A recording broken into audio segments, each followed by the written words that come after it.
Hello viewers, আসসালামু আলাইকুম। অনেক গুরুত্বপূর্ণ ভিডিও এটা। যদি কোনো অভিজ্ঞতাওয়ালা ভাই খামারি ভাই যদি এই ব্যাপারটার বিষয়ে জানেন অবশ্যই জানাবেন।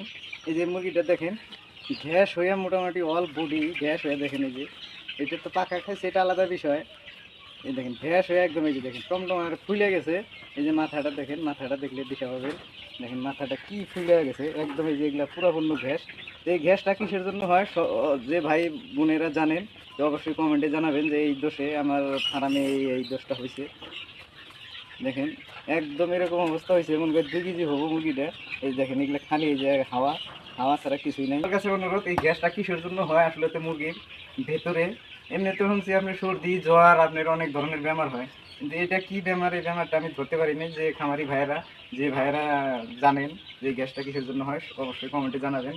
আর সব ভাই বোনদেরকে বলবো যে যে এরকম বেমারের সামনা করছেন তো সবাই ওগুলো কমেন্টে জানাবেন। আর ভিডিওটা বেশি বেশি করে শেয়ার করে দিবেন, লাইক কমেন্ট করতে ভুলবেন না। নতুন হলে সবাই পেজটা ফলো করে রাখবেন, ফেসবুক ইউটিউবে দেখলে সাবস্ক্রাইব করে রাখবেন। তো সবার কাছে এটাই অনুরোধ, বেশি বেশি করে শেয়ার করে দিবেন যারা বস্তুটা জানে, যাতে কমেন্টে জানায়। আর যারা না ফার্ম করে অথচ এই ব্যাপারটা হয় আগে পরে কিন্তু সমাধান জানে না, সে ভাই বোনদের কাছে যাতে ভিডিওটা পৌঁছায় সেজন্য বেশি বেশি শেয়ার করে দেবেন।